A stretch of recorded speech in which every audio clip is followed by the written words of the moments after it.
Don Provolone has a long list of charges against him, but I feel like we all want to see him taken down by the porn star one, right? Right? I mean, that's... Jimmy Kimmel once again stirred up controversy and laughter as he took aim at former President Donald Trump.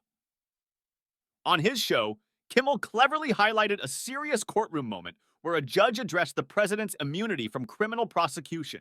States where it was a bigly bad day in court for our former president. Oh, man, do I feel for him.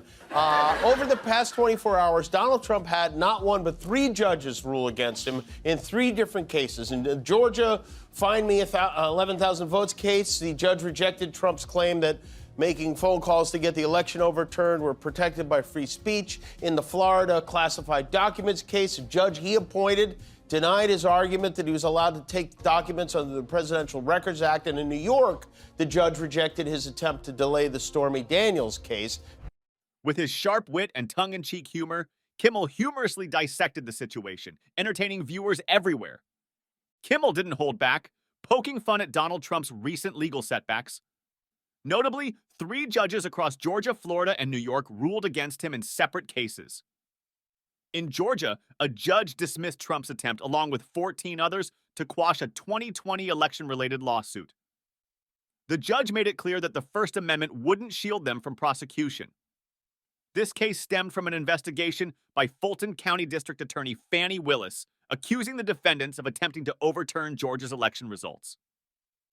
Trump found himself confronting 10 felony charges, 3 of which had been previously dismissed.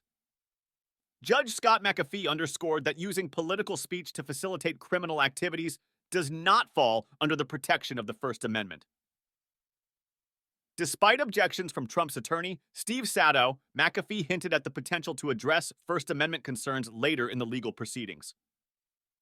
Amid efforts to disqualify prosecutor Willis over alleged impropriety, which she vehemently denied, the case in Georgia presses forward.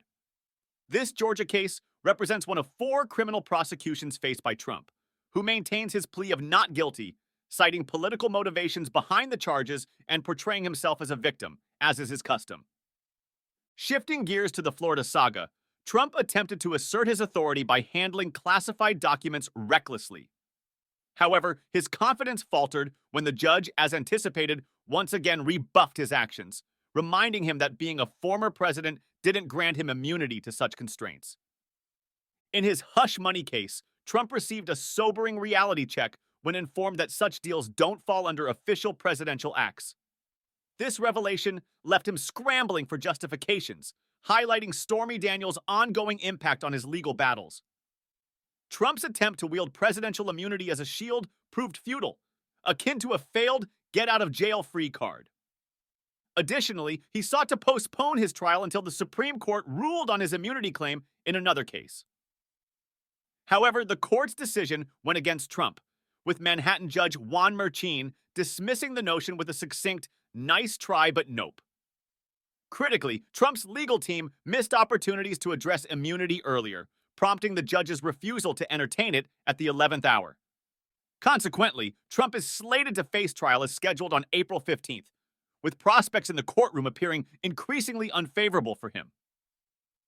Jimmy Kimmel doesn't hesitate to dive into the fray with his late-night commentary, suggesting it's a rare instance for a judge to unequivocally declare Trump in the wrong. It's evident that Jimmy is relishing Trump's legal woes, particularly in his hopes for Stormy Daniels to deliver a blow to the former president. With a mounting list of charges against him, Trump is becoming fodder for late-night comedians who revel in every twist and turn of his predicament. Yet, amidst the comedy, there's a somber narrative of Trump's attempts to leverage the situation to his advantage. Trump took aim at President Joe Biden's border policies during a rally speech in Grand Rapids, Michigan on Tuesday afternoon, drawing attention to a tragic murder case. Throughout his presidential campaign, Trump consistently raised concerns about the state of the border, advocating for his anti-immigration policies through contentious rhetoric on the U.S.-Mexico boundary, migrants, and crime. In particular, Trump highlighted the case of Ruby Garcia, a 25-year-old Michigan resident allegedly murdered by 25-year-old Brandon Ortiz Vitt, whom law enforcement officials claim was in the country illegally. Some conservatives have seized upon this incident to make broad assertions about the dangers posed by individuals crossing the U.S.-Mexico border, placing blame on President Biden for their entry. Several politicians are condemning Trump and his supporters for exploiting the death of a young person to advance their political agenda. Even Garcia's sister urged reporters to refrain from turning her sister's tragedy into a political narrative in a social media post. While Trump is actively pursuing votes and the construction of the Mexico Wall, critics are pointing out the actions of his supporters. Jimmy humorously depicted Republicans grasping at straws, discussing the size of filet-o-fish sandwiches as a supposed consequence of the Biden presidency. On Good Friday, we went by McDonald's and picked up the filet-o-fish, which is now about half the size of the filet-o-fish before Biden. Every time you turn around, you're reminded that these policies of the Biden Democrats do not work. They assert that these sandwiches have shrunk since Biden took office. Jimmy's commentary on this trivial matter brings laughter to the situation. President, you couldn't even get a filet-o-fish because he ate them all. Jimmy mocked the tendency of some people to nitpick at trivial matters regarding Biden while applauding Trump for marketing Bibles with his name on them. Selling his own version of the Bible. You know, President Trump selling a Bible is kind of a regular guy thing to be doing. It's not presidential, right? You know, you've got the sons or the brothers to do the selling of things. This is what Trump does. It takes him into people's kitchens, into their living rooms, while the left is sitting up on the highest mountain in the world looking down on all of the hoi polloi.